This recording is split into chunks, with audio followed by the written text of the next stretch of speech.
ಪಾಠ 2 ಪ್ರಾಣಿ ಪಾಲನೆ. ಪ್ರಾಣಿಗಳೆಲ್ಲವೂ ಒಟ್ಟಾಗಿ ಸಭೆ ನಡೆಸುತ್ತಿವೆ.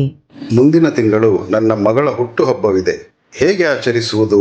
ಸಿಂಹರಾಜ, ಕಾಡಿನಲ್ಲಿ ಹುಲ್ಲು ಕಡಿಮೆಯಾಗುತ್ತಿದೆ. ತಿನ್ನಲು ಹುಲ್ಲೇ ಇಲ್ಲ. ಇನ್ನು ಹುಟ್ಟುಹಬ್ಬ ಹೇಗೆ? ನಮಗೆ ತೊಂದರೆ ಇಲ್ಲ. ನಮ್ಮನ್ನು ಸಾಕುವ ಯಜಮಾನ ನಮಗೆ ಚೆನ್ನಾಗಿ ಹುಲ್ಲು ಹಾಕುತ್ತಾನೆ. ನಮಗೂ ತೊಂದರೆ ಇಲ್ಲ. ನಮ್ಮನ್ನು ಯಾರು ಸಾಕದೇ ಇದ್ದರೂ ಊರಿನಲ್ಲಿ ನಮಗೆ ಧಾನ್ಯಗಳು ಸಿಗುತ್ತವೆ.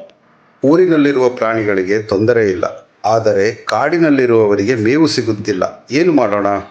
ನಿಜ, ನಾವು ಕಾಡಿನಲ್ಲೂ ನಾಡಿನಲ್ಲೂ ಇರುವುದರಿಂದ ನಮ್ಮ ಆಹಾರಕ್ಕೆ ತೊಂದರೆ ಇಲ್ಲ. ಇನ್ನೇನು ಮಳೆ ಬರುತ್ತಲ್ಲ ಸಿಂಹರಾಜ, ಹುಲ್ಲು ಇನ್ನೂ ಚೆನ್ನಾಗಿ ಬೆಳೆಯುತ್ತದೆ. ಹೌದು ಹೌದು, ಮಳೆ ಬಂದರೆ ಜಿಂಕೆಗಳಿಗೆ, ಕಾಡೆಮ್ಮೆಗಳಿಗೆ ಚೆನ್ನಾಗಿ ಮೇವು ಸಿಗುತ್ತದೆ. ಓ, ನಿನಗೆ ಬಹಳ ಸಂತೋಷವಾಗುತ್ತಿದೆ. ಅವು ದಪ್ಪವಾದರೆ ನಿನಗೆ ಒಳ್ಳೆಯದಲ್ಲವೇ? ಮೇಯಾವ್. ಸಿಂಹ ನಮಗೆಲ್ಲ ರಾಜ. ರಾಜನ ಮಗಳ ಹುಟ್ಟು ಹಬ್ಬವನ್ನು ಚೆನ್ನಾಗಿ ಆಚರಿಸಲೇಬೇಕು. ನನ್ನನ್ನು ಸಾಕುವ ಯಜಮಾನನ ಮನೆಯಿಂದ ಹಾಲು ತರಬಲ್ಲೆ. ಹೌದು, ನಾನು ತಳಿರು ತೋರಣ ಕಟ್ಟಿ ಕಾಡನ್ನು ಸಿಂಗರಿಸುತ್ತೇನೆ. ನಾನು ಔತಣಕ್ಕೆ ಹಣ್ಣುಗಳನ್ನು ತರುತ್ತೇನೆ. ಎಲ್ಲರೂ ಕೇಳಿ, ನನ್ನ ಮಗಳ ಹುಟ್ಟುಹಬ್ಬವನ್ನು ಈ ವರ್ಷ ಮಾಡುವುದು ಬೇಡ.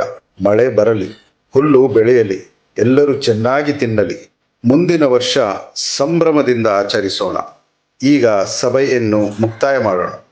ಹೆಚ್ಚಿನ ಆಸಕ್ತಿದಾಯಕ ವಿಷಯಗಳಿಗಾಗಿ ಸಬ್ಸ್ಕ್ರೈಬ್ ಆಗಿ ನಮ್ಮ ಲೈಬ್ರರಿ.